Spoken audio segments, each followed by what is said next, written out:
ನಾನು ಹೆಂಗೋ ಕರೆಕ್ಟಾಗಿ ಸೆಲ್ಫಿ ವಿಡಿಯೋ ಮಾಡ್ತಾ ಇದ್ದೆ. ನಾನು ಮಾಡ್ತೀನಿ ಹಾಂ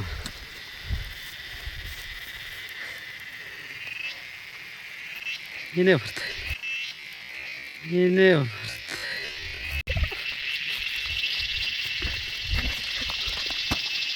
ಕುದುರೆಮುಖದಲ್ಲಿ ನಾವು ಹೋದಾಗಂತೂ ತುಂಬ ಒಳ್ಳೆ ವೆದರು. ಸೊ ಆ ವೆದರ್ಗೆ ಬಿಸಿ ಬಿಸಿ ಜೋಳ ತಿಂತಿದ್ರೆ ಆಹಾ ಸೂಪರ್ ಅಲ್ವಾ. ವಿಡಿಯೋ ನೋಡ್ತಾ ನಿಮಗೆ ಜೋಳ ತಿನ್ಬೇಕು ಅನ್ಸ್ತಿರುತ್ತಲ್ವಾ, ಇನ್ನು ನಮಗೆ ಕಣ್ಮುಂದೆ ಜೋಳ ಇದ್ದು ಅಷ್ಟೊಳ್ಳೆ ವೆದರ್ ಇದ್ದು ತಿಂದಲ್ಲೇ ಇರ್ತೀವಾ.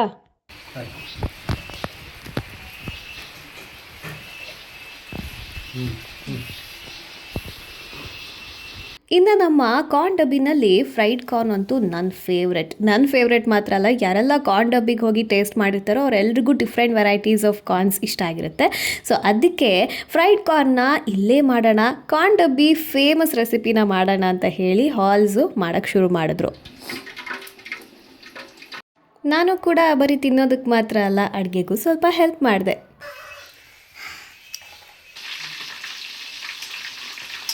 ಒಲೆಯಲ್ಲಿ ಮಾಡಿದ್ದೀವಿ.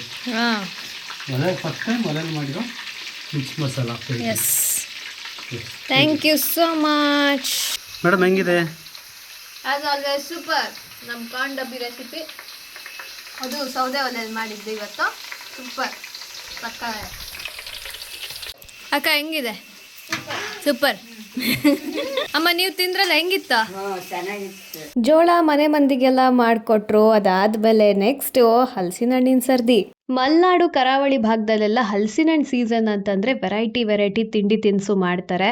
ಸೊ ಇವರು ಕೂಡ ನೆಕ್ಸ್ಟ್ ಡೇ ತಿಂಡಿಗೆ ಹಲಸಿನ ಕಡುಬು ಮಾಡೋಣ ಅಂತಂದ್ಬಿಟ್ಟು ಎಲ್ರೂ ಸೇರಿ ಹಲಸಿನ ಹಣ್ಣನ್ನ ಬಿಡಿಸಿದ್ವಿ. ಒಂದ್ ಸ್ವಲ್ಪ ತಿಂದ್ವಿ, ಒಂದ್ ಸ್ವಲ್ಪ ಕಡುಬಿಗೆ ಎತ್ತಿಟ್ವಿ. ಇಷ್ಟು ನಾನು ತಿಂದಿದ್ದು ಅಂತ. ಖುಷಿ ಅನ್ನೋದು ಯಾವುದೋ ದೊಡ್ಡ ಸಾಧನೆನಲ್ಲೋ ಅಥವಾ ಕಣ್ಣಿಗೆ ಕಾಣೋ ವಸ್ತುಗಳಲ್ಲಿ ಮಾತ್ರ ಇರುತ್ತೆ ಅನ್ನೋದು ನನ್ನ ಪ್ರಕಾರ ತಪ್ಪು. ನಾವು ದಿನ ನೋಡೋ ಪುಟ್ಟ ಕ್ಷಣಗಳಲ್ಲೂ ಖುಷಿ ಇರುತ್ತೆ. ಬರೀ ದೊಡ್ಡದ್ರ ಬೆನ್ ಹತ್ ಹೋಗ್ತಿದ್ರೆ ಬದುಕಿನ ಅಸಲಿ ಚಂದಾನೆ ಮಿಸ್ ಮಾಡ್ಕೋತೀವಿ. ಪ್ರತಿಯೊಂದು ಸಣ್ಣ ವಿಷಯದಲ್ಲೂ ಜೀವ ತುಂಬಿ ಬದುಕಿ.